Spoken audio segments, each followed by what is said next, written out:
छत्तीसगढ़ के शराब घोटाले में ईडी की चार्जशीट के बाद भाजपा का भूपेश बघेल सरकार पर हमला। रविशंकर प्रसाद ने कहा, सिंडिकेट बनाकर लूटे गए 2161 करोड़ रुपए। घोटाले के मास्टरमाइंड के भाई को बताया सीएम भूपेश बघेल का करीबी। कहा, शराब के जरिए अवैध कमाई करना बना गैर बीजेपी सरकारों का महत्वपूर्ण औजार।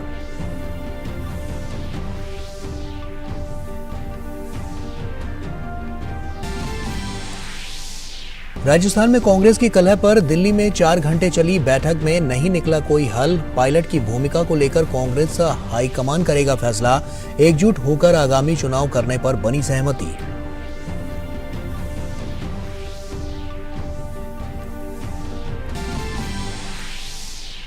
कनाडा में लगे खालिस्तानी पोस्टरों में भारतीय राजनयिकों के नाम पर विदेश मंत्रालय सख्त। मुद्दे को दिया आतंकवादी गतिविधि करार। संबंधित देश की सरकारों से की बात।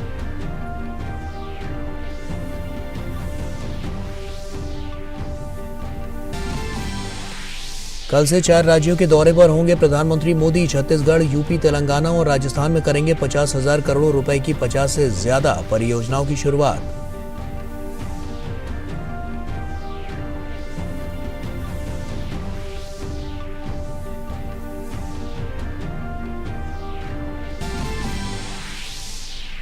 चंद्रयान 3 की लॉन्चिंग की तारीख हुई तय। श्रीहरिकोटा के सतीश धवन स्पेस सेंटर से 14 जुलाई को दोपहर 2:30 बजे होगी लॉन्चिंग।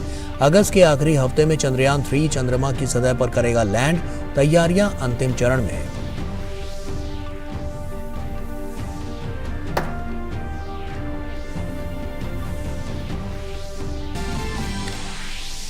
वित्त मंत्रालय ने जारी की साल 2022 से 23 की सालाना आर्थिक समीक्षा। दुनिया में आसमान छूती महंगाई और बढ़ती ब्याज दरों के बीच भारत ने किया अनुमान से बेहतर प्रदर्शन।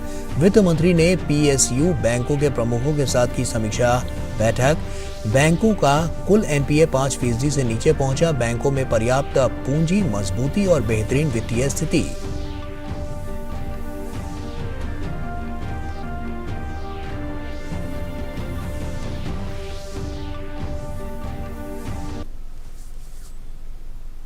नमस्कार, आप देख रहे हैं डीडी न्यूज। आपके साथ मैं हूं गौरव श्रीवास्तव। छत्तीसगढ़ में 21,000 से ज्यादा के शराब घोटाले में भूपेश बघेल की सरकार घिरती हुई नजर आ रही है। निजी फायदे के लिए नकली शराब बेचने के आरोपों में कांग्रेस सरकार सवालों के घेरे में है। इस मामले में बीजेपी बेहद मुखर है तो ईडी भी इस मामले में कई गिरफ्तारियां कर चुकी है। दिल्ली की अरविंद केजरीवाल सरकार के बाद छत्तीसगढ़ की भूपेश बघेल सरकार पर लग रहे शराब घोटालों के आरोपों ने शराब नीति के माध्यम से भ्रष्टाचार करने के नए तरीके को उजागर किया है। पहले दिल्ली का शराब घोटाला और अब छत्तीसगढ़ में भी शराब घोटाला। छत्तीसगढ़ शराब घोटाले में प्रवर्तन निदेशालय ने बुधवार को कई हजार पेज की चार्जशीट अदालत में फाइल की है। चार्जशीट के अनुसार शराब घोटाले के कारण 2000 करोड़ से ज्यादा का घोटाला हुआ। ईडी की चार्जशीट के बाद बीजेपी ने छत्तीसगढ़ सरकार पर हमला बोल दिया है। बीजेपी नेता रविशंकर प्रसाद ने आरोप लगाया कि छत्तीसगढ़ में सिंडिकेट बनाकर 2161 करोड़ रुपए लूट लिए गए। इस लूट का एक बड़ा हिस्सा वहां के सत्तासीन राजनीतिक लोगों को जाता था। रविशंकर प्रसाद ने कहा कि इस बड़े घोटाले का मास्टरमाइंड अनवर ढेबर है, जो कांग्रेस नेता और रायपुर के मेयर एजाज ढेबर का भाई है। एजाज ढेबर मुख्यमंत्री भूपेश बघेल के बहुत नजदीकी हैं। अब इन 800 आउटलेट से किस तरह से गलत तरीके से पैसा कमाना है और सरकार को चूना लगाना है और नेताओं की जेब गर्म करनी है, यह है पूरी कहानी।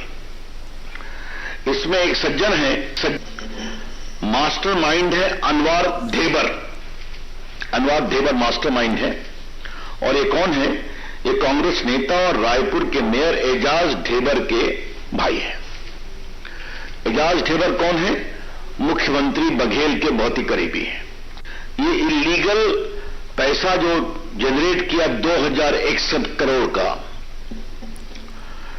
इसमें सिंडिकेट अपना शेयर रखता है और बाकी लोग पॉलिटिकल सिस्टम में उसको पेबैक कर दिया जाता है।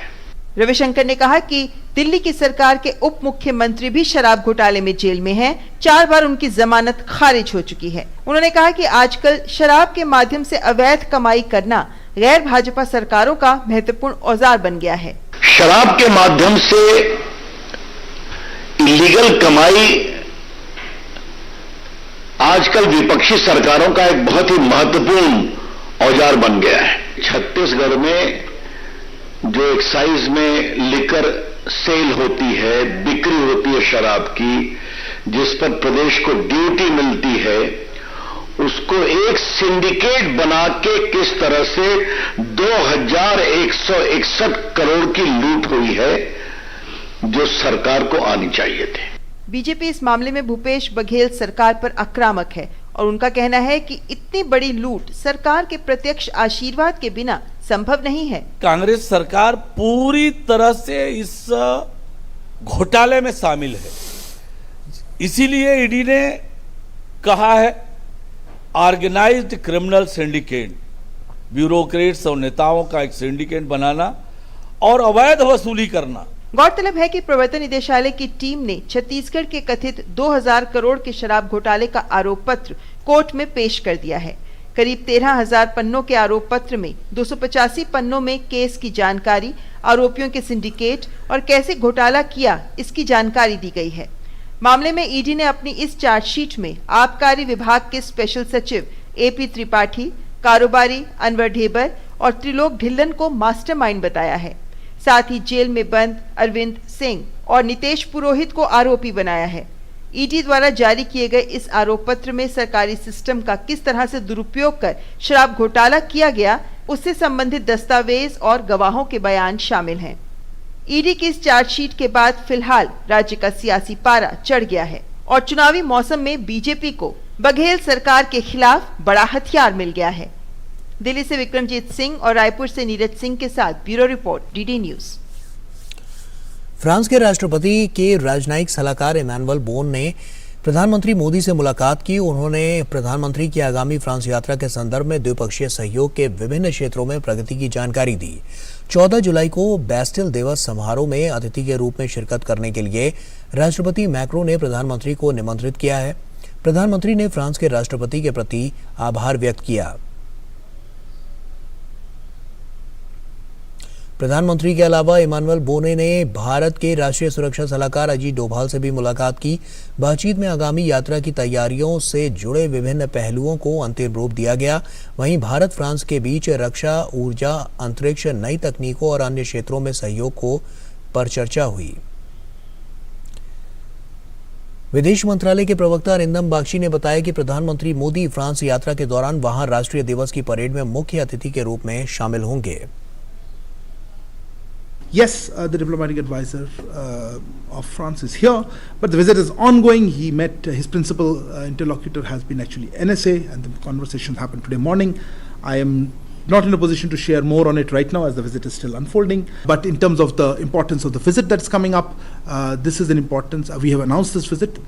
Prime Minister would be the chief guest at the Bastille Day celebrations. There are a number of issues that are on the agenda generally, and you hopefully will be able to share more with you closer to the date.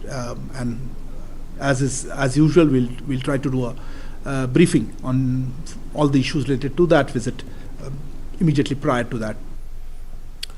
और Canada में लगे खालिस्तानी पोस्टरों में भारतीय राजनयिकों के नाम पर विदेश मंत्रालय के प्रवक्ता अरिंदम बागची ने कहा कि पोस्टर का मुद्दा काफी गंभीर है, जिसमें हमारे राजनयिक दूतावास और वाणिज्य दूतावास के खिलाफ हिंसा और धमकी दी जा रही है। हमने सभी देशों की सरकारों से इस मुद्दे पर बात की है। कुछ जगह पर प्रतिक्रिया आई है और कुछ जगहों पर प्रतिक्रिया की उम्मीद कर रहे हैं। मुद्दा अभिव्यक्ति की स्वतंत्रता का नहीं बल्कि आतंकवाद का है। एक अटैक भी हुआ था और आर्सन अटेम्प्ट भी हुआ था हमारे कॉन्सुलेट सैन फ्रांसिस्को में। वहाँ यूएस एडमिनिस्ट्रेशन ने काफ़ी हाई लेवल पे भी उसमें रिस्पॉन्ड किया है और उसमें एक्शन हो रहा है। हमने कनाडा के साथ भी इस मुद्दे को उठाया है और हमने स्टेटमेंट्स भी देखे हैं अभी प्रधानमंत्री ट्रूडो से। पर मुद्दा फ्रीडम ऑफ एक्सप्रेशन का नहीं है, मुद्दा है कि इसका मिसयूज़ हो रहा है, इसमें आतंकवादी तत्वों को मौका दिया जा रहा है, इन पे अलगाववादी तत्वों को मौका दिया जा रहा है, या आतंकवाद को जो फैलाते हैं उनको सब समर्थन या मिल रहा है या मौका मिल रहा है। और हम चाहेंगे कि वो, और यूके में भी हमने उधर भी हमारे यूके फॉरेन सेक्रेटरी का स्टेटमेंट देखा है, हम जानना चाहेंगे कि एक्चुअल सिचुएशन क्या हो रहा है और क्या वो एक्शन लेंगे, क्योंकि वहाँ पे पहले भी ऐसे एक इंसिडेंट हो चुका है और हम इस पे हम बहुत सीरियसली लेते हैं ऐसे अटैक्स या थ्रेट्स, और इसमें हम जो भी कार्रवाई करना है हम करते रहेंगे।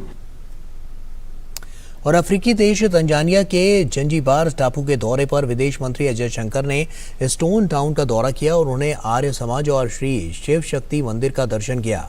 विदेश मंत्री अजय शंकर ने अफ्रीका और भारत की समकालीन साझेदारी को अहम बताया।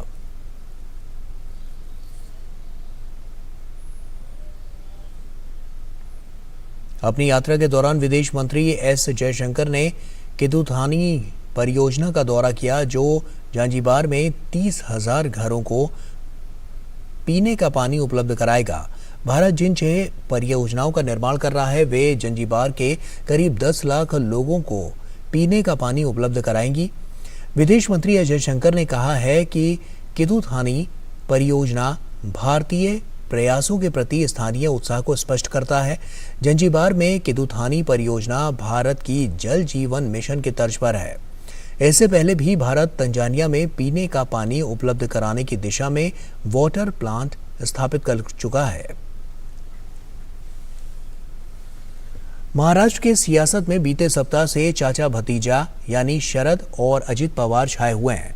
बुधवार को हुई वर्चुअल की बैठक में अजित पवार ने जता दिया कि पार्टी से लेकर विधायकों तक पर उनकी पकड़ फिलहाल तो शरद पवार से ज्यादा है। शरद पवार अब दिल्ली डेरा डाल चुके हैं और अपने खेमे को मजबूत करने की कोशिशें उन्होंने तेज कर दी हैं। तो उधर मुंबई में अजित पवार भी अपनी ताकत बढ़ाने में लगे हुए हैं। सियासत में मोह का खामियाजा कितना भुगतना पड़ा है, ये कोई शरद पवार से पूछे।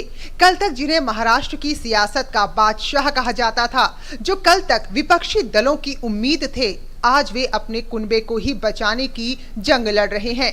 लेकिन भतीजे अजीत इस बार पूरी तैयारी से मैदान में उतरे हैं। प्रफुल्ल पटेल, छगन भुजबल और दिलीप वलसे जैसे दिग्गज नेता भी अजीत के पक्ष में हैं। ऐसे में सिर्फ इसे महत्वाकांक्षा तक सीमित रखना उचित नहीं होगा।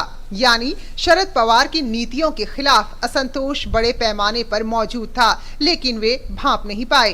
राष्ट्रवादी कांग्रेस की जो नीतियां हैं, जो शरद पवार की अध्यक्षता में चल रही थी, उस नीतियों के बारे में उन्होंने पूरा विश्लेषण किया है। मुझे लगता है कि शरद पवार साहब को आत्मचिंतन की जरूरत है। जब परिवार ही आपके खिलाफ जाता है, क्योंकि अजीत दादा ने परिवार करके भी काम किया है। जब शरद पवार जी ने जो कहा वो सारा सुना है, लेकिन जिस प्रकार से पवार साहब ने राजनीति के लिए घर भी नहीं छोड़ा, ये जो बातें बाहर आई है, माननीय देवेंद्र फडणवीस जी को मुख्यमंत्री नहीं होने देना, इस अकेले कारण से जिस प्रकार से मैंडेट को तोड़ के राजनीति की उद्धव ठाकरे को साथ में लेकर, जब आप किसी के खिलाफ षड्यंत्र करते हो, वो षड्यंत्र आपके साथ भी हो सकता है।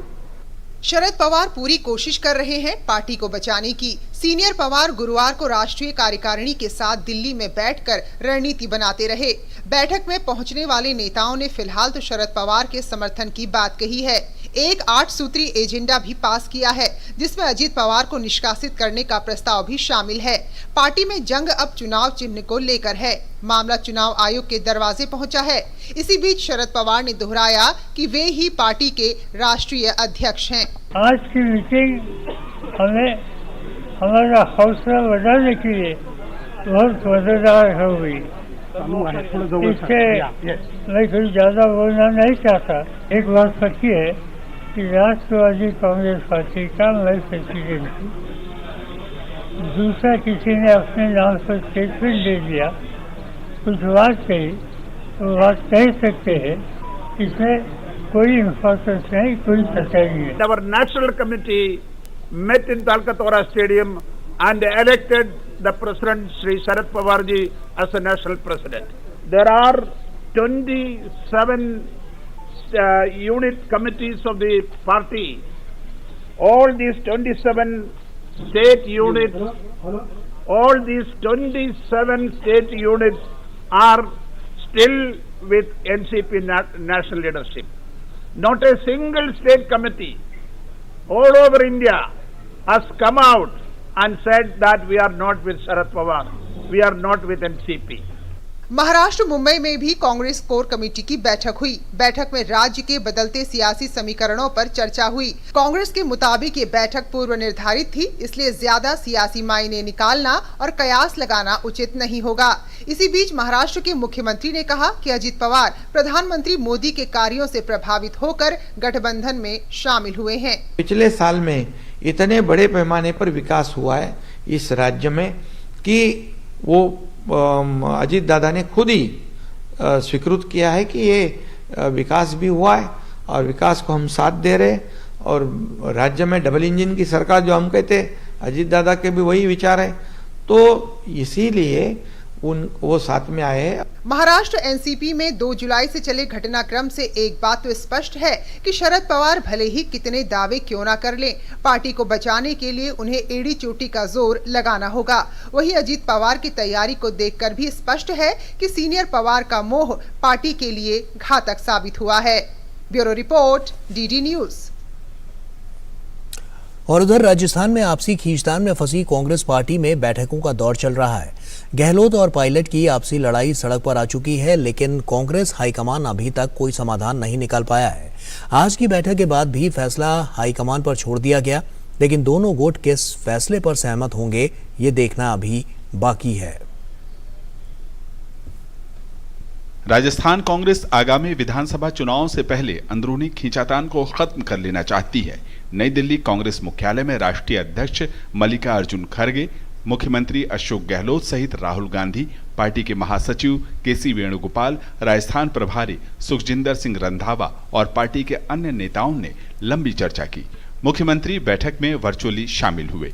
मंथन के बाद नेताओं ने राजस्थान संबंधी सभी फैसले लेने का अधिकार हाईकमान पर छोड़ दिया है। There should be total unity. Therefore, everybody unanimously resolved that there will be a unity among the Rajasthan Congress. Earlier, there was differences. Party भले ही कितने दावे कर ले कि सभी आपसी मुद्दों को सुलझा लिया गया है, लेकिन हाईकमान पर फैसले छोड़ने के मायने विशेषज्ञों के नजर में स्पष्ट हैं। वे मानते हैं कि पायलट और गहलोत के बीच मतभेद का पटाक्षेप नहीं हुआ है। हालांकि खड़गे सहित सभी नेताओं ने आपसी मतभेद भुलाकर चुनाव लड़ने की नसीहत दी है। 4 घंटे बहुत अच्छी विस्तार से सार्थक चर्चा हुई है। प्रदेश में जो चुनाव आने वाले हैं उसको लेकर सबने अपनी बात को रखा और बड़े खुले मन से सब इश्यूज डिस्कस किया गया है। मुझे पूरा विश्वास है कि पिछले 18 में जो परिणाम आए थे तीनों स्टेट्स के, उससे बेहतर परिणाम कांग्रेस पार्टी के आएंगे। इसके अलावा पार्टी ने एक बार फिर दोहराया कि सभी अनुशासन बनाए रखें, किसी भी मुद्दे को मीडिया की बजाय पार्टी फोरम पर रखें। वहीं कहा गया कि गैर जरूरी बयानबाजी करने वालों के खिलाफ अनुशासनात्मक कार्रवाई भी की जाएगी। Bureau report, DD news. Bhajpa सांसद सुशील कुमार मोदी ने कहा कि लॉ कमीशन ने सभी से उनके विचार मांगे हैं, लेकिन मुझे लगता है कि गलतफहमियां ज्यादा हैं। मुस्लिम समाज में यूसीसी को लेकर गलत जानकारी है। मुस्लिम पर्सनल लॉ बोर्ड को सही जानकारी देने की दिशा में काम करना चाहिए। मुस्लिम पर्सनल लॉ बोर्ड द्वारा हर बात का विरोध करना उचित नहीं है। समाज में सबसे ज़्यादा भ्रम है कॉमन सिविल कोड को लेकर, और मैं उम्मीद करता हूं कि आगे आने वाले दिनों में वो भ्रम दूर होगा। और इसलिए जो बोर्ड है ये all India Muslim personal law board, उनको भी इस दिशा में काम करना चाहिए कि देश के अंदर कैसे कॉमन सिविल कोड लागू, चूँकि संविधान के तहत ये निर्देश का नहीं, या संविधान में इसका उल्लेख है कि देश में यूनिफॉर्म सिविल कोड बनना चाहिए। तो जिस तरह से मुस्लिम पर्सनल लॉ बोर्ड ने हर बात का विरोध करना, तो ये उचित नहीं लगता है। मुझे लगता है कि उनको और गंभीरता के साथ सारे मुद्दों का विचार करना चाहिए। सार्वजनिक बैंकों का एनपीए यानी नॉन परफॉर्मिंग एसेट 5% से नीचे पहुंच गया है। यही नहीं, सार्वजनिक बैंकों का शुद्ध एनपीए 1.24% पर पहुंच गया है। इन बैंकों ने लगभग 1,05,000 करोड़ रुपए का रिकॉर्ड शुद्ध लाभ कमाया है। देश के सार्वजनिक क्षेत्र के बैंकों के प्रदर्शन में उल्लेखनीय सुधार हुआ है। वित्त मंत्री निर्मला सीतारमण की अध्यक्षता में सार्वजनिक क्षेत्र के बैंकों के प्रदर्शन की समीक्षा के लिए बैठक हुई। समीक्षा बैठक के दौरान सार्वजनिक क्षेत्र के बैंकों के प्रमुखों के साथ पीएसबीज के प्रदर्शन पर चर्चा की गई। समीक्षा के दौरान ऐसे आंकड़े सामने आए जो बैंकिंग सेक्टर की सुधरती सेहत की तस्दीक कर रहे हैं। बैंकों का एनपीए यानी नॉन परफॉर्मिंग एसेट 5% से नीचे पहुंच चुका है। सार्वजनिक बैंकों का शुद्ध एनपीए 1.24% पर पहुंच चुका है। इन सार्वजनिक बैंकों ने लगभग 1,05,000 करोड़ रुपए का रिकॉर्ड शुद्ध लाभ कमाया है और ये लाभ वित्त वर्ष 2013-14 में अर्जित शुद्ध लाभ से तकरीबन 3 गुना है। बैंकों की वित्तीय स्थिति भी काफी मजबूत हुई है। इस वक्त बैंकों के पास इतनी पूंजी है कि वो आर्थिक संकट को आसानी से झेलने में सक्षम है। वित्त मंत्री निर्मला सीतारमण ने जोखिम प्रबंधन और व्यापार आधार के विविधीकरण पर ध्यान केंद्रित कर बैंकों के नियामक ढांचे के पालन पर जोर दिया। वित्त मंत्री ने इस बात पर संतोष जताया कि बैंकों ने प्राथमिकता वाले क्षेत्रों के लिए कर्ज के लक्ष्य की सीमा प्राप्त कर ली है, लेकिन अब हर सेक्टर पर विशेष रूप से ध्यान देना होगा। वित्त मंत्री ने पीएम स्वनिधि योजना का दायरा बढ़ाने के लिए बैंकों से अपील की है। वित्त मंत्री ने वित्त राज्य मंत्री भागवत कृष्ण राव कराड को योजना की समीक्षा के निर्देश दिए हैं। वित्त मंत्री ने कहा कि पीएम स्वनिधि योजना के लाभार्थियों को डिजिटल पेमेंट व्यवस्था के साथ भी जोड़ा जाना चाहिए। 1 सितंबर से इस योजना के लिए राष्ट्रव्यापी अभियान की शुरुआत की जानी है। इसके साथ ही वित्त मंत्री उत्तर पूर्वी राज्यों में क्षेत्रीय ग्रामीण बैंकों के लिए विशेष अभियान की शुरुआत करेंगी। इस अभियान को वित्त मंत्री त्रिपुरा से 21 जुलाई को शुरू करेंगी। वित्त मंत्री ने इन ग्रामीण बैंकों के स्पॉन्सर बैंकों से तकनीकी सहयोग करने की भी अपील की।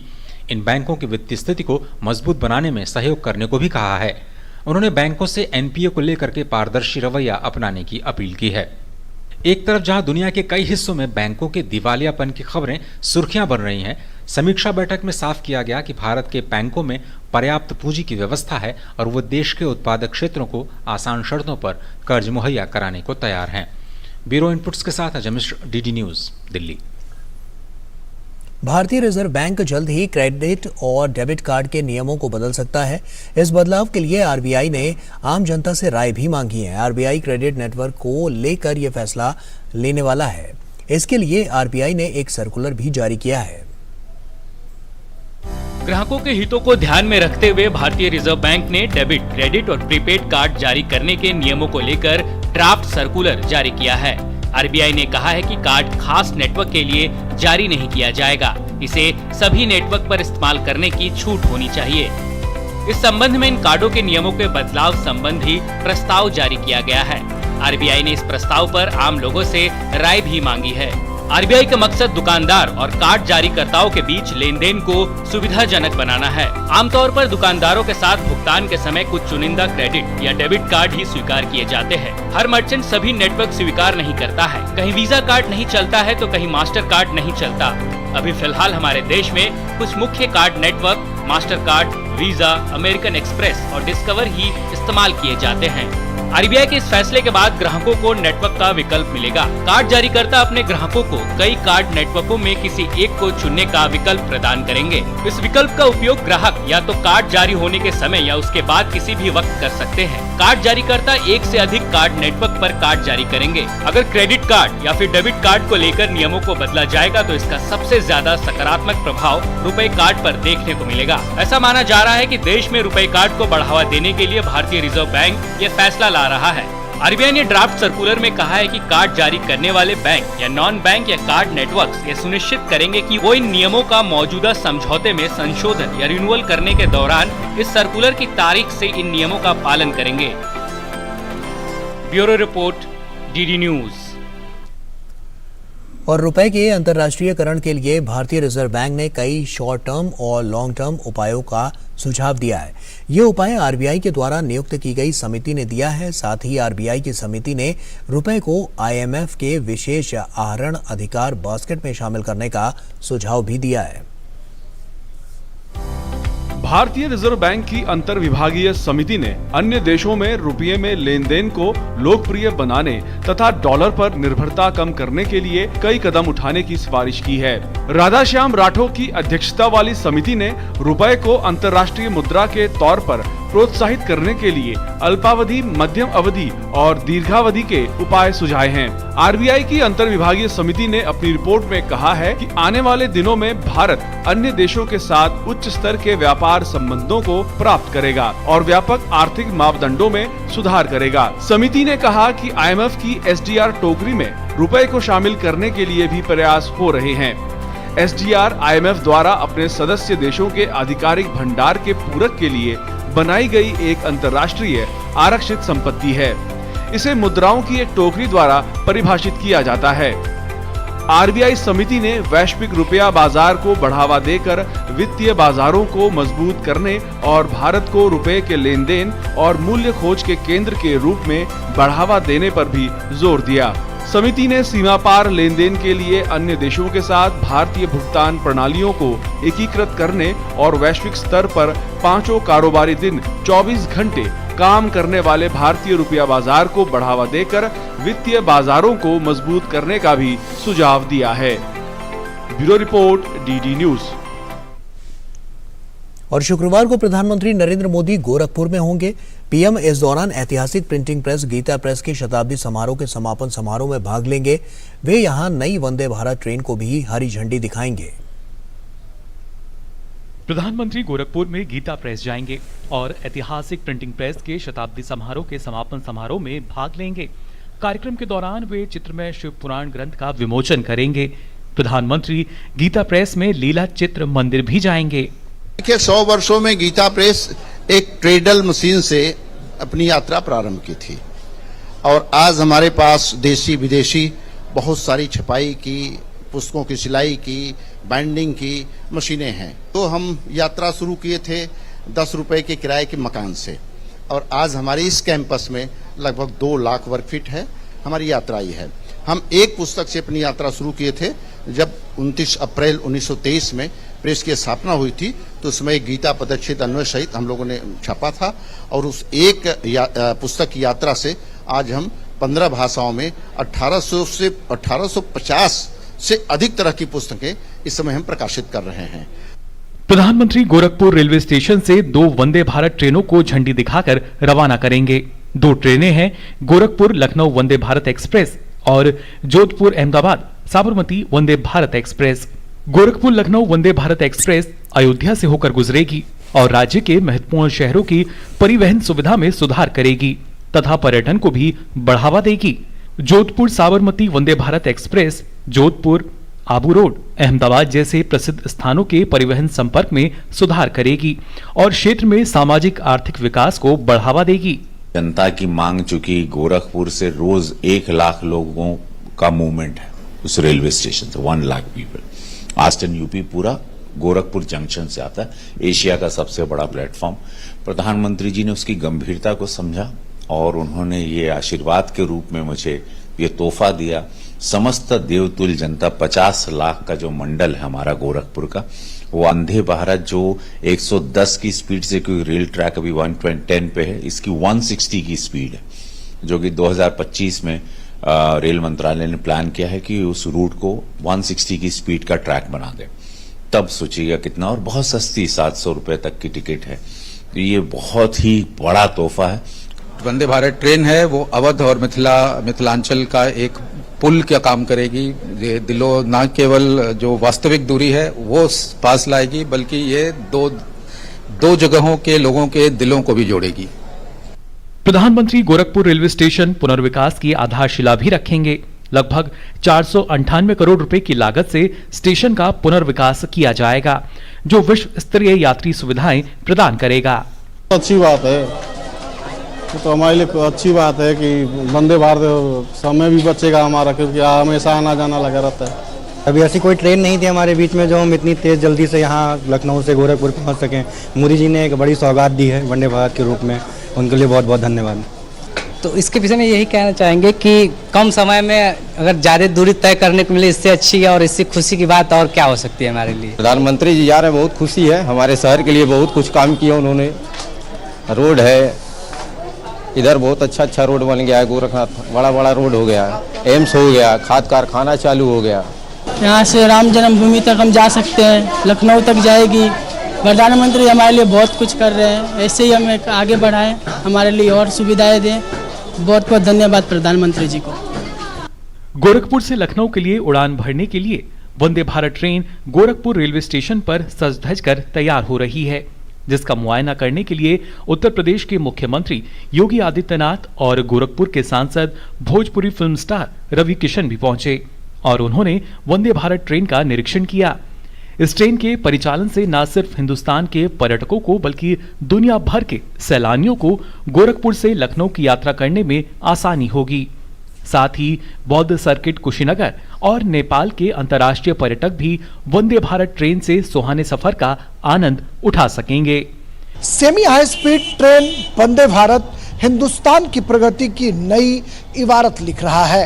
उत्तर प्रदेश के लिए ये दूसरी वंदे भारत ट्रेन गोरखपुर जंक्शन से चलकर श्री राम की जन्मभूमि अयोध्या होते हुए जब नवाबों के शहर लखनऊ तक पहुंचेगी तो निश्चित तौर पर मिथिलांचल और अवध की दूरियां मिटती हुई नजर आएंगी। इसकी व्याख्या यूं की जा सकती है कि नेपाल के टूरिस्ट भी अयोध्या की यात्रा आराम से कर सकेंगे। कैमरामैन किशन चंद्र के साथ गोरखपुर उत्तर प्रदेश से मैं राजेश राज, डीडी न्यूज के लिए। और रेलवे बोर्ड के चेयरमैन और सीईओ अनिल कुमार लाहोटी ने गुरुवार की देर शाम गोरखपुर रेलवे स्टेशन का जायजा लिया और डीडी न्यूज के साथ एक्सक्लूसिव बातचीत करते हुए उन्होंने कहा कि शुक्रवार को देश में संचालित होने वाली वंदे भारत ट्रेनों की संख्या 50 हो जाएगी। इस मौके पर चेयरमैन रेलवे बोर्ड ने कहा है कि गोरखपुर लखनऊ वंदे भारत ट्रेन पूर्वांचल के लोगों के लिए सुविधाजनक साबित होगी। प्रधानमंत्री नरेंद्र मोदी की महत्वाकांक्षी परियोजना हम कह सकते हैं Vande Bharat semi high speed train, जो देश की दशा और दिशा दोनों बदलने को तैयार है। और अभी हम जिस वंदे भारत में सवार हैं यह गोरखपुर से लखनऊ को जाएगी, जो अयोध्या श्री राम जन्मभूमि को भी गोरखनाथ की भूमि से जोड़ेगी। और इस मुद्दे पर हम बात करेंगे। हमारे साथ रेलवे बोर्ड के चेयरमैन और सीईओ अनिल कुमार लाहोटी हैं। 2 वंदे भारत का लोकार्पण, एक जोधपुर से साबरमती, उसका भी अपना एक धार्मिक और टूरिज्म के लिहाज से महत्व है। और ये गोरखपुर से नवाबों के शहर लखनऊ तक की यात्रा, अन्य जो डेवलपमेंटल जो गोरखपुर स्टेशन का कायाकल्प है, क्या क्या कार्यक्रम है प्रधानमंत्री? माननीय प्रधानमंत्री जी गोरखपुर स्टेशन पर आकर के 2 वंदे भारत पेयर्स का शुभारंभ करेंगे, जिसमें से एक पेयर है गोरखपुर से अयोध्या होते हुए लखनऊ जाने का और दूसरा पेयर है जोधपुर से लेकर के अहमदाबाद जाने का। और इन दोनों पेयर्स को मिलाकर के हमारी जो वंदे भारत की कुल सेवाएं हैं उनकी संख्या बढ़कर के 50 हो जाएगी। और ये जो गोरखपुर से वंदे भारत चलेगी वो लखनऊ तक की दूरी अयोध्या होते हुए 4 घंटे 15 मिनट में दूरी करेगी। और ये वंदे भारत जो धार्मिक दृष्टि से बहुत ही महत्वपूर्ण क्षेत्र हैं, गोरखपुर और अयोध्या, इनको प्रदेश की राजधानी लखनऊ से कनेक्ट करेगी। गोरखनाथ जो यहाँ पर मंदिर है उसकी वजह से गोरखपुर की अपनी एक अलग है। और कुशीनगर जो बौद्ध सर्किट है वो दुनिया भर के मुल्क में अपनी छाप छोड़ता है। तो लगता नहीं है कि इस ट्रेन के परिचालन से जहां पूर्वांचल के लोग, जो उत्तर बिहार के लोग हैं और उत्तर प्रदेश का जो पूर्वी इलाका है और ये बौद्ध सर्किट के लोग, इन तमाम लोगों के लिए एक बेहतरीन उपहार भारतीय रेल का, जो नवाबों के शहर लखनऊ तक इस ट्रेन के द्वारा पहुंच पाएंगे लोग। तो क्या लगता है कि टूरिस्ट की आवाजाही भी बढ़ेगी? बिल्कुल आपने ठीक बताया कि ये जो वंदे भारत हम शुरुआत कर रहे हैं वो प्रदेश की राजधानी लखनऊ से, जो धार्मिक दृष्टि से ये बहुत ही महत्वपूर्ण क्षेत्र है, जो गोरखपुर और पास ही में कुशीनगर और नेपाल भी, जहाँ माँ सीता जी की जन्मस्थली है, उनको जोड़ेगा। और जो इस क्षेत्र में जितने भी टूरिस्ट आना चाहते हैं उनके लिए बहुत ही अच्छी सुविधा होगी सेमी हाई स्पीड ट्रेन की। निश्चय से इसका विशेष योगदान है। गोरखपुर रेलवे स्टेशन का कायाकल्प भी होगा। कहा जाता है कि ये बहुत बड़ा प्लेटफॉर्म वाला रेलवे स्टेशन है, तो जो कायाकल्प है वो तकरीबन 500 करोड़ के आसपास। ये जो शिलान्यास, ये जो प्रोजेक्ट है लगभग 500 करोड़ की लागत से यहाँ पर इसके भवन का पुनर्निर्माण किया जाएगा। और जो उसका भवन का आर्किटेक्चर है वो यहाँ इस स्थान की जो धार्मिक महत्व है उसको ध्यान में रख कर के बनाया गया है। गोरखपुर रेलवे स्टेशन का विकास किया जाएगा, हाई क्लास स्टेशन बनाए जाएंगे और जो इससे संबंधित जो जिन तमाम चीजों का निर्माण किया जाएगा, इससे इस क्षेत्र के लोगों को रोजगार के अवसर भी मिलेंगे और तमाम होटल्स या अन्य जो कंस्ट्रक्शन वर्क है उसमें भी युवाओं की भागीदारी होगी। तो निश्चित तौर पर यह एक बेहतरीन पहल है। कैमरामैन किशन चंद के साथ राजेश राज, डीडी न्यूज, गोरखपुर। और वहीं गीता प्रेस के शताब्दी समापन समारोह कार्यक्रम के दौरान प्रधानमंत्री गीता प्रेस में लीला चित्र मंदिर का भी अवलोकन करेंगे। क्या कुछ खास है इस मंदिर में, हमारे सहयोगी उर्मिलेश भट्ट ने खास बात की गीता प्रेस परिवार के लोगों से। देखिए। प्रधानमंत्री नरेंद्र मोदी शुक्रवार को एक दिवसीय यात्रा पर गोरखपुर आ रहे हैं, जहां प्रधानमंत्री नरेंद्र मोदी गीता प्रकाशन का जो शताब्दी जो समारोह है वो शताब्दी समारोह में जो है हिस्सा लेंगे।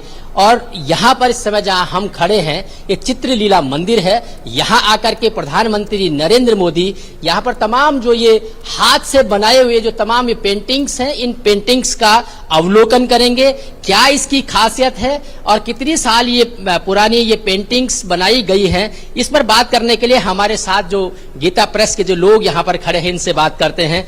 सर, ये जो कृष्ण की तमाम जो लीलाएं यहाँ पे दिखाई दे रही हैं, पूरा एक चित्रण आप लोगों ने किया है। सबसे पहले तो ये सवाल रहेगा कि इस जो चित्रलीला मंदिर है इसकी खासियत क्या है, क्या खूबी है, क्यों इतने सारे चित्र इसमें लगाए गए हैं?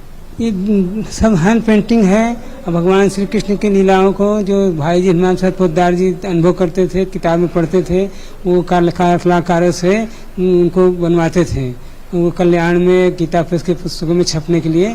तो फिर यह बाद में यहाँ पर लीला चित्र मंदिर में इसको मतलब म्यूजियम रूप से दिया गया। ये सब हैंड प्रिंट चित्र है और उनके भाव देखिए आप, एक एक तस्वीर के भाव देखिए। इनको देखने से एक मन में बड़ा भाव श्रद्धा भगवान के प्रति होती है। इन चित्रों का निर्माण ज्यादातर हमारे श्रद्धेय श्री हनुमान प्रसाद जी पोद्दार द्वारा कराया गया है। वो कृष्ण लीला, भगवान राम की लीला, भगवान विष्णु, शक्ति, ये भगवान शिव, सभी की चित्रों को उन्होंने खुद बैठ के चित्रकारों के साथ बैठ के उनके भाव को उनको इस तरीके से दर्शाया है लोगों को कि जो गीता में लिखा है वो एकदम वो चित्र कैसे बन सकता है, वो हाथ से पेंटिंग करके यहाँ पे लगाई है। कृष्ण लीला, कृष्ण के चित्र बहुत देखने मिलेंगे इस रूप में। इतने चित्र भगवान राम के, इतने चित्र, उनकी हर लीलाएं बालपन से लेके बड़े तक सारी लीलाओं को उन्होंने बहुत बढ़िया से दर्शाया।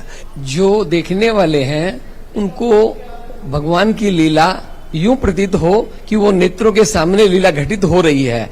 इन चित्रों में कई ऐसे चित्र हैं, भगवान से आप अगर अपने नेत्र मिलाते हैं तो ऐसा लगता है कि भगवान आपकी ओर देख रहे हैं। आप मुस्कुराते हैं तो भगवान की मुस्कुराते हुए दिखाई पड़ रहे हैं। आप दूसरी तरफ चले जाते हैं तो भगवान के नेत्र आपकी तरफ आ जाते हैं। तो चित्रकार ने किस तरह से चित्रण किया है उसमें भाई जी का बड़ा योगदान रहा। वो लीला का अनुभव करते हुए उन चित्रों को वापिस संशोधित करवा दिया करते थे, तो आज वो जीवंत लगते हैं। जब गीता प्रेस काठमांडू का जो स्थापना हुई और 7 बरस पहले मैं जब आया, लालमणि जी ने मुझे सारी चीजों को दिखाया। आप यकीन कीजिए, इसको देख करके और उनके जो इसके एक एक शब्द, एक एक चित्र जो है बोलता है अपने मुंह से, और उसको देखने के बाद मैं इतना आत्मविभोर हो गया था कि मुझे लगा कि किसी मंदिर में और कहीं जाने की आवश्यकता ही नहीं है, क्योंकि लीला चित्र मंदिर अपने आप में एक बहुत बड़ा मंदिर है। ये थे तमाम गीता परिवार के लोग जो कि ये जो चित्र लीला जो मंदिर है इसकी खूबियों के बारे में बता रहे थे। और कहीं ना कहीं ये पूरा जो ये चित्र लीला मंदिर है ये अपने आप में पूरे दुनिया को एक संदेश देता है, और वो संदेश है प्रेम, शांति और सद्भावना का। कैमरामैन प्रमोद नेगी के साथ मैं उर्मिलेश भट्ट, डीडी न्यूज, गोरखपुर, उत्तर प्रदेश। और वहीं प्रधानमंत्री मोदी वाराणसी दौरे के दौरान कई विकास परियोजनाओं का शिलान्यास करेंगे। इसमें विश्व प्रसिद्ध हरिश्चंद्र और मणिकर्णिका घाट के पुनरुद्धार का काम भी शामिल है। आज मणिकर्णिका घाट कैसा है इसका जायजा लिया हमारे संवाददाता हरिकेश बहादुर ने। देश के प्रधानमंत्री यहाँ से सांसद बने हैं नरेंद्र मोदी जी, तब से घाटों का पुनरुद्धार हुआ है, साफ सफाई हुई है, और मणिकर्णिका घाट भी उन्हीं में से एक आता है जो आपको दिखाई देगा कि किस तरह की यहाँ पे भी साफ सफाई है, और जो आधुनिक व्यवस्थाएं हैं चिताओं को जलाने के लिए वो भी यहाँ पर दिखाई दे रही हैं। इस बार प्रधानमंत्री मणिकर्णिका घाट के योजना जो शामिल है उसका भी लोकार्पण करेंगे। कुछ अघोरी जिनको बोलते हैं वो यहाँ पे दिखाई दे रहे हैं, नागा जिनको हम लोग कहते हैं, वो बैठे हुए हैं, कुछ चर्चा कर रहे हैं। तो ये लोग अक्सर स्मशान घाटों पर ही दिखाई देते हैं, और मणिकर्णिका तो विश्व में स्मशान घाटों में अपना नाम रखता है। तो काशी में मोक्ष की जो मृत्यु में मंगल है, वो मोक्ष है, वो मणिकर्णिका घाट ही है। कैमरा पर्सन राम वाजपेयी के साथ doctor Harikesh Bahadur Singh Gautam, DD news, Manikarnika घाट, वाराणसी। राष्ट्रपति द्रौपदी मुर्मू के सम्मान में महाराष्ट्र सरकार द्वारा मुंबई राजभवन में नागरिक अभिनंदन का आयोजन किया गया। इस अवसर पर केंद्रीय राज्य मंत्री रामदास अठावले, विधानसभा के अध्यक्ष राहुल नार्वेकर, उप सभापति नीलम गोरोहे, राज्य के मुख्यमंत्री एकनाथ शिंदे, उप मुख्यमंत्री देवेंद्र फडणवीस समेत मंत्रिमंडल के अन्य मंत्रीगण और अधिकारी भी मौजूद थे। मुख्यमंत्री एकनाथ शिंदे इस अवसर पर राष्ट्रपति का उन्होंने स्वागत किया। राष्ट्रपति द्रौपदी मुर्मू ने इस अवसर पर कहा कि महाराष्ट्र समृद्ध इतिहास और संस्कृति से संपन्न रहा है।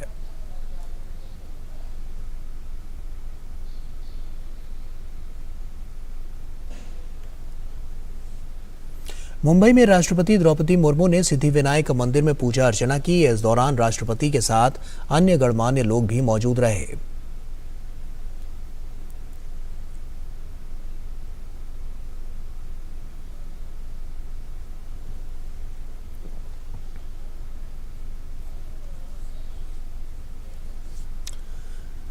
वाराणसी में घाटों का सौंदर्यीकरण जारी है। प्रधानमंत्री ने साल 2020 में दशाश्वमेध घाट के विस्तार और खिड़कियां घाट के पुनर्द्वार परियोजना की शुरुआत की और इसी कड़ी में अब हरिश्चंद्र और मणिकर्णिका घाट का भी अब कायाकल्प होने जा रहा है। प्रधानमंत्री आगामी यात्रा में इसका शुभारंभ करेंगे।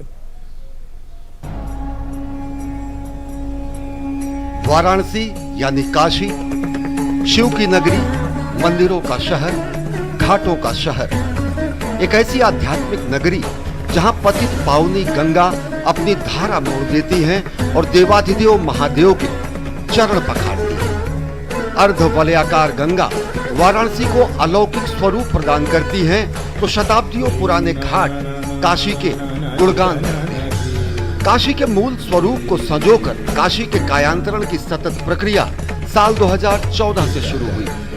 काशी के वैभव के अनुरूप घाटों के कलेवर को नया रूप दिया जा रहा है। शुरुआत नवंबर 2014 में हुई जब देश और दुनिया ने पहली बार किसी प्रधानमंत्री को स्वच्छाग्रह के संकल्प के साथ श्रमदान करते देखा।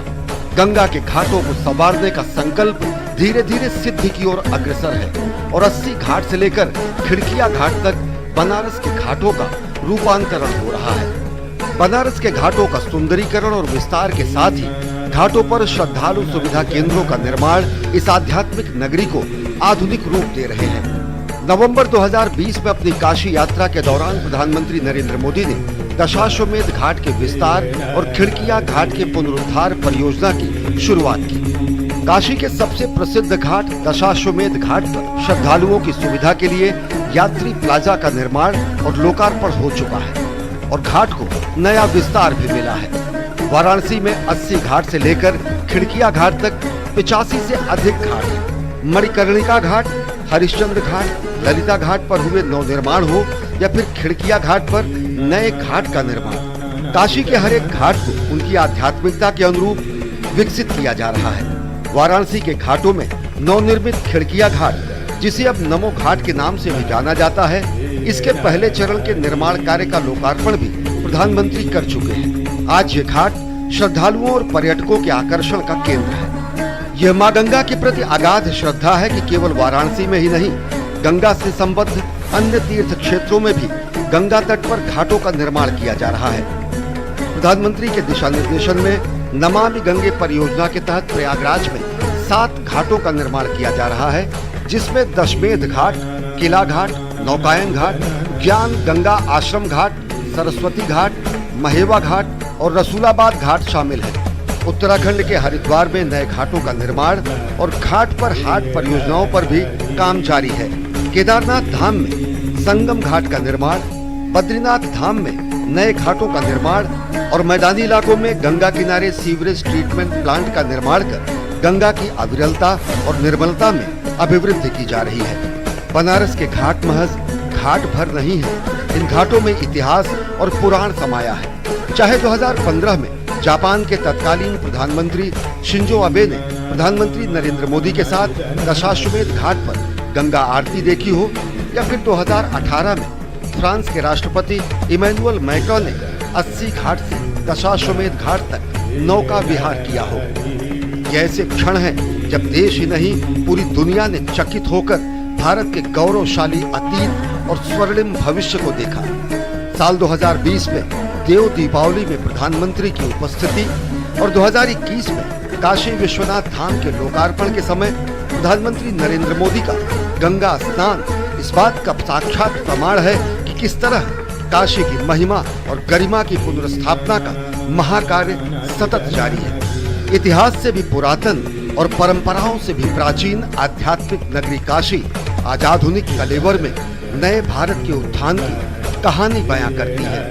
Bureau report, DD news. और वहीं अमरनाथ यात्रा के जरिए अब तक करीब 70,000 श्रद्धालु बाबा बर्फानी के दर्शन कर चुके हैं। आज भी 13,000 से अधिक यात्रियों ने बालटाल और पहलगाम रूट से यात्रा दर्शन के लिए प्रस्थान किया, जिसमें पहलगाम मार्ग से 5,251 और बालटाल मार्ग से 8,063 श्रद्धालु यात्रा के लिए रवाना हुए। आस्था और श्रद्धा का प्रतीक अमरनाथ यात्रा को सुगम और सुरक्षित बनाने के लिए आधुनिक तकनीक का इस्तेमाल किया जा रहा है। श्रीनगर में मौजूद integrated command and control centre इस साल की अमरनाथ यात्रा के समन्वय और निगरानी के लिए मुख्य केंद्र के रूप में काम कर रहा है। देखिए एक खास रिपोर्ट।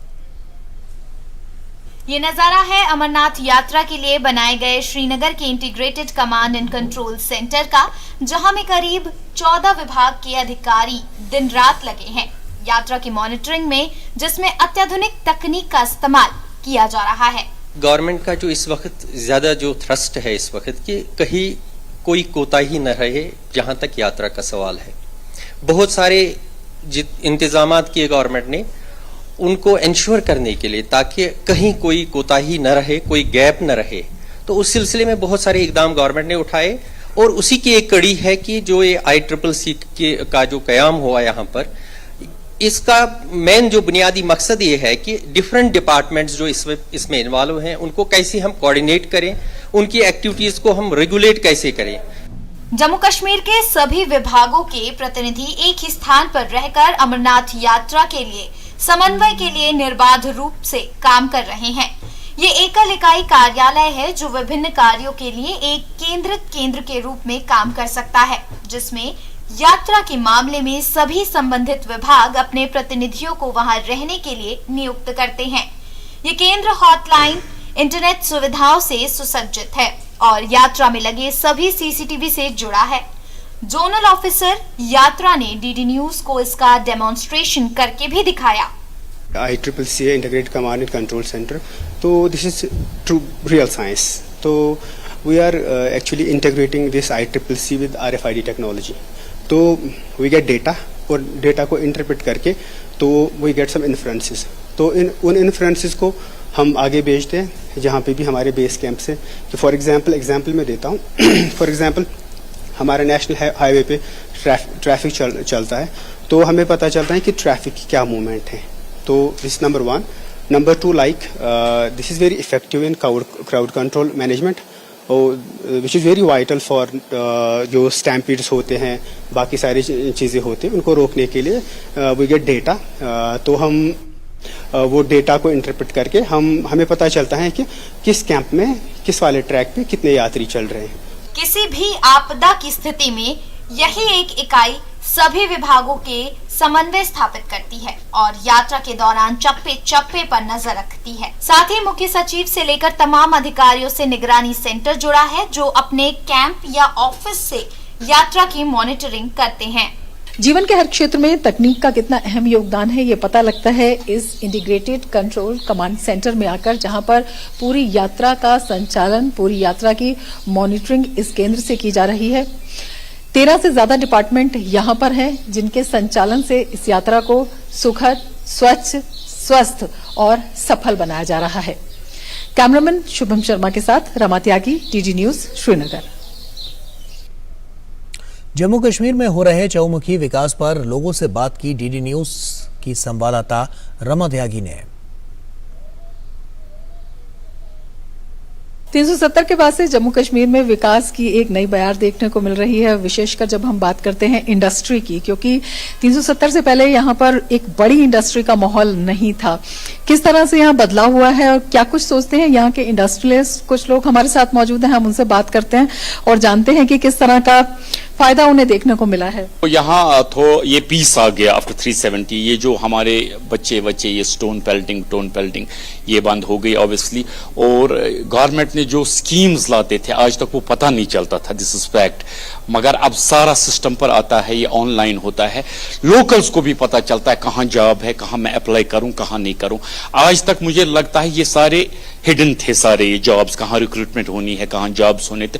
इस वजह से it is a very positive sign that ये जो जॉब्स हमारे आगे। सबसे जो अच्छी चीज जो मेरे को लगता हुई है दैट इज द जो आपका सब डिपार्टमेंट्स को ऑनलाइन इन्होंने जो कन्वर्ट किया है। Because I remember when I started my own venture back in 2013 काफी धक्के खाने पड़े। एक डिपार्टमेंट से एनओसी लाओ, दूसरे से आप सर्टिफिकेट लाओ। आजकल का जो एंटरप्रेन्योर है, जो यंग एंटरप्रेन्योर है, he doesn't have to face all those procedure जो हमको फेस करने पड़े। तो काफी वेलकम स्टेप है कि जो आपका ऑनलाइन सिस्टम हो गया है। हम लोग ने फॉरेनर का चेहरा ही भूल गए कैसा होता है इन कश्मीर में बैठ के। It's really wonderful to see foreign tourist coming in. G20 summit हुआ, उससे डेफिनेटली एक मैसेज तो गया है, जैसे कि हमारे प्रेसिडेंट साहब तारिक साहब ने बताया कि जब 40-50 कंट्रीज के डेलीगेशन यहाँ आए और एक अच्छे एनवायरनमेंट में उन्होंने समिट किया, तो obviously they carried a message that Kashmir is a safe place for everyone. Post 370 and post covid boom है टूरिज्म में, everybody is busy with business.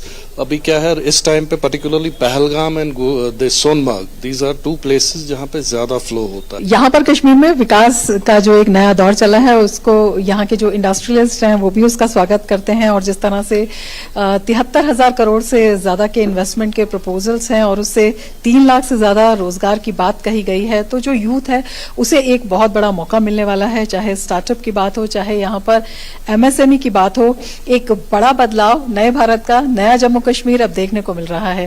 Cameraman Shubham Sharma और सहयोगी विनोद कुमार ओझा के साथ रमा त्यागी, DD न्यूज, श्रीनगर। चंद्रयान 3 की लॉन्चिंग श्रीहरिकोटा के सतीश धवन स्पेस सेंटर से 14 जुलाई को दोपहर 2:35 पर की जाएगी। इसरो में चंद्रयान 3 की तैयारियां जोरों पर हैं। हमारी संवाददाता आयशा खानम ने इसरो के अध्यक्ष S सोमनाथ से खास बातचीत की, देखिए। पूरे विश्व की नजर भारत पर है क्योंकि भारत एक बार फिर चांद के सपने दिखा रहा है। और 14 तारीख को जब श्रीहरिकोटा से चंद्रयान के लिए चंद्रयान 3 जो मिशन है उड़ान भरेगा, तो जाहिर है सबसे ज्यादा खुशी चेयरमैन के चेहरे पर होगी। और बात करते हैं इसरो के चेयरमैन के साथ। सर, ये बताइए कि जो तैयारी पूरी की गई है और इस वक्त श्रीहरिकोटा में किस तरह की तैयारियां चल रही, क्योंकि 14 तारीख जो है वो एक अहम और इतिहास वाला दिन है। हमारी तैयारी है हमको रॉकेट को तैयार करना, उसके बाद उपग्रह चंद्रयान 3 को तैयार करना, सभी किया है, उस सब के जुड़ा है। और हमारा फाइनल टेस्टिंग हो रही है। हमारे लॉन्च पैड और असेंबली बिल्डिंग से लॉन्च पैड तक गया, वहाँ हम एंकर किया है, अब टेस्टिंग हो रही है। ये टेस्टिंग सबका रिजल्ट अच्छा है तो लॉन्चिंग 14 तारीख को होगा। सर, ये बताइए कि ये जो मिशन है बहुत अहम है क्योंकि सबकी नजर इस मिशन पर है और प्रधानमंत्री नरेंद्र मोदी खुद पिछले मिशन में भी बहुत इन्वॉल्व रहे, तो आप क्या कहना चाहेंगे? कई लेसन्स है वहाँ से जो हुआ है चंद्रयान 2 पर। हमारे सॉफ्ट लैंडिंग न होने के कारण से हमने पढ़ा और समर सिमुलेशन किया, और जो कारण है और जो कारण जो नहीं है भी सभी को हमने सोचा, उसका करेक्शन तो ले लिया। इसमें कई काम किए, हमारे कई स्ट्रेंथनिंग किए। उसका विंडो जो है तो लैंडिंग करने का, जो पैरामीटर डिस्पर्शन है जो लैंडिंग का, सबको हमने वाइडन किया। जो लैंडिंग साइट को हमने बढ़ाया, हमारे जो लैंडिंग स्पीड तो इंक्रीज किया, हमारे प्रोपेलेंट क्वांटिटी है जो इंक्रीज किया, हमारे पावर जनरेशन कैपेबिलिटी है उस सबको अधिक तो अधिक सोलर पैनल लगाया। हमारे एक इंजन निकाला, सिर्फ एक इंजन के सहारा हमने लैंडिंग करते थे लास्ट टाइम चंद्रयान 2 पर। इसी समय हमने 2 इंजन के सहारा लैंडिंग करेगा। हमारे जो एडिशनल सेंसर भी जुड़ा लिया, तो हमारे सेंसर फेलर को हम हैंडल करें। हमारे सॉफ्टवेयर तो स्ट्रेंथन किया। क्या उसी जगह पर लैंड करेंगे इस बार? क्योंकि ये बताया गया था कि उसके आसपास है। इसको कैसे तय किया गया कि आपने? हमारे चंद्रयान 2 पे कैमरा है, था अभी भी काम करता है, इसका नाम है OHRC, orbital high resolution camera. इससे हमको 2 हाई रेजोल्यूशन इमेज तो मिला। 2 इमेज को पढ़ा के हमारे जो इतना सो ज्यादा और क्रेटर और रबल्स नहीं है उसके जगह हमने ढूंढा, उसका हमको मिला जो एक 4 किलोमीटर बाई 2.5 किलोमीटर का साइज के जगह मिला। फिर वहाँ भी जो क्रेटर है और ये सभी जगह बच्चा छोटा है। हमारा 5 एक्सपेरिमेंट है जो हम इसका ये लक्ष्य है कि उनको ये खगोलित के स्ट्रक्चर को पढ़ाना, उसके सीस्मिक एक्टिविटी को पढ़ना, उसको मैग्नेटिक एटमॉस्फेयर को पढ़ना। ये थे इसरो के चेयरमैन सोमनाथ बता रहे थे कि इस मिशन के लिए पूरी तैयारियां हो चुकी है और ये भी तैयारी की गई है कि जो पिछले मिशन में जो कमियां जो खामियां रही उसको भी एड्रेस कर लिया जाएगा और पूरी उम्मीद है कि ये जो मिशन है पूरी तरह से सफल रहेगा। कैमरामैन गणेश के साथ आयशा खानम, डीडी न्यूज, बैंगलोर। देश का सर्वश्रेष्ठ इंजीनियरिंग कॉलेज आईआईटी मद्रास अब भारत से बाहर अपना पहला कैंपस खोलने जा रहा है। आईआईटी मद्रास का ये कैंपस ज़ांज़ीबार, तंजानिया में खोला जाएगा। विदेश मंत्री एस जयशंकर की तंजानिया यात्रा के दौरान शिक्षा मंत्रालय, आईआईटी मद्रास और ज़ांज़ीबार, तंजानिया के शिक्षा और वोकेशनल ट्रेनिंग मिनिस्ट्री के बीच इस बाबत एमओयू पर हस्ताक्षर हुआ। गुरुवार का दिन उच्च शिक्षा के अंतर्राष्ट्रीयकरण की दिशा में ऐतिहासिक रहा, जब प्रतिष्ठित भारतीय प्रौद्योगिकी संस्थान के भारत से बाहर पहले कैंपस खोलने से संबंधित एमओयू पर हस्ताक्षर हुआ। विदेश मंत्री एस जयशंकर और ज़ांज़ीबार के प्रेसिडेंट की उपस्थिति में आईआईटी मद्रास के ज़ांज़ीबार, तंजानिया में कैंपस खोलने के लिए एमओयू पर हस्ताक्षर हुआ। इसके साथ ही आईआईटी मद्रास अपना अंतर्राष्ट्रीय कैंपस खोलने वाला पहला भारतीय प्रौद्योगिकी संस्थान बन गया है। ज़ांज़ीबार, तंजानिया में आईआईटी मद्रास के प्रस्तावित कैंपस में इस साल अक्टूबर में पाठ्यक्रम शुरू होने की उम्मीद है। दोनों देशों के बीच इस ऐतिहासिक शैक्षिक भागीदारी के तहत आईआईटी मद्रास जैसे भारत के शीर्ष संस्थान की विशेषज्ञता का फायदा इस बेहद अहम अफ्रीकी देश को मिलेगा। इस कैंपस के लिए कोर्स, पाठ्यक्रम, छात्रों के चयन की प्रक्रिया और अध्यापन से जुड़े मानक आईआईटी मद्रास ही तय करेगा। साथ ही कैंपस में पढ़ने वाले छात्रों को आईआईटी मद्रास की डिग्री मिलेगी। आईआईटी मद्रास की बहुविषयक डिग्री तंजानिया के अलावा अन्य देशों के छात्रों को भी यहां पढ़ने के लिए आकर्षित करेगी। भारतीय छात्र भी इस कैंपस में पढ़ाई के लिए आवेदन कर सकते हैं।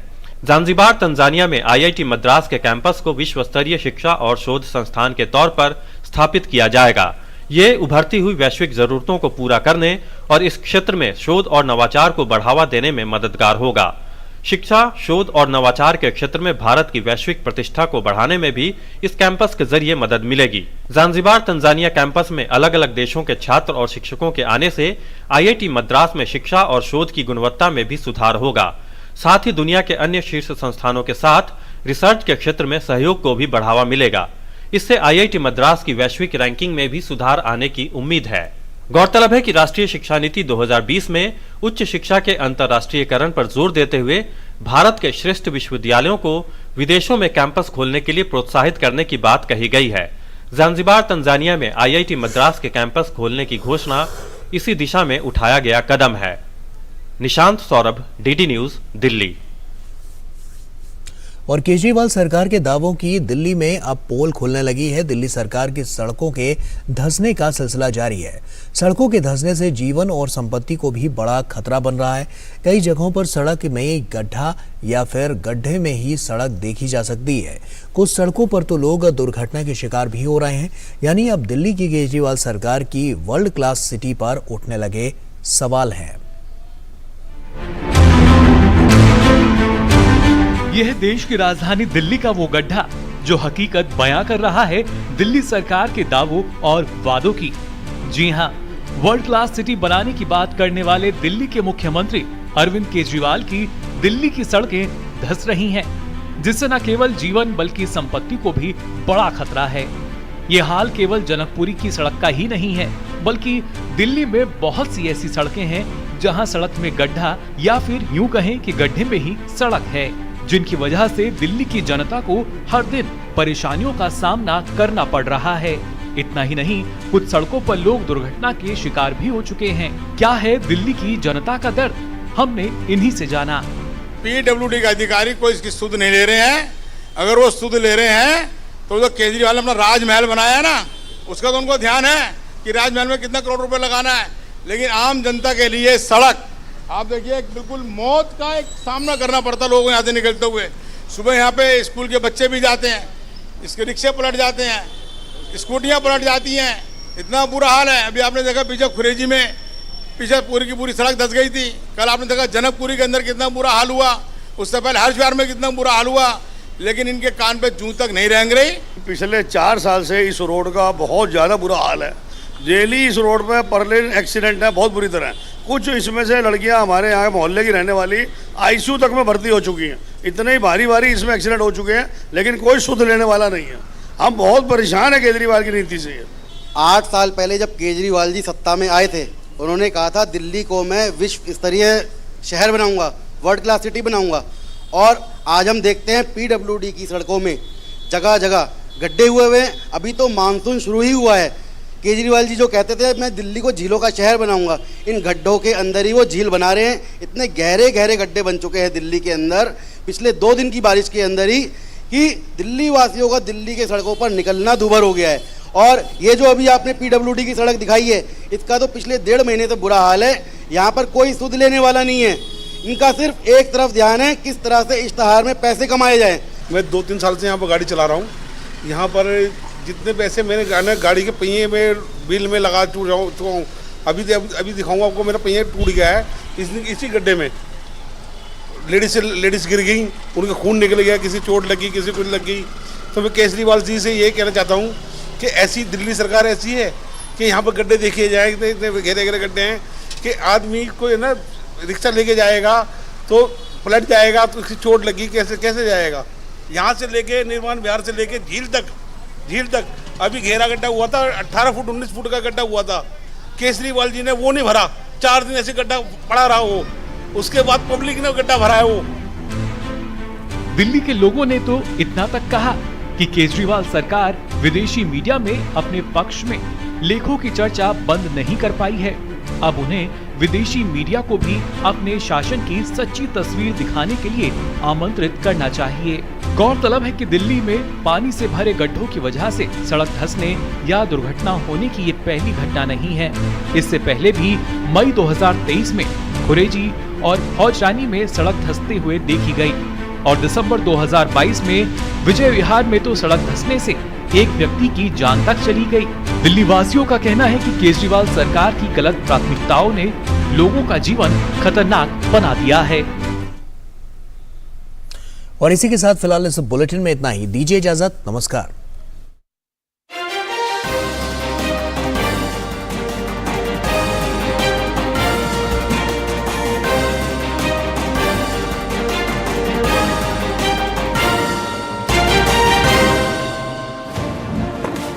दुनिया की बिसात शहमात का खेल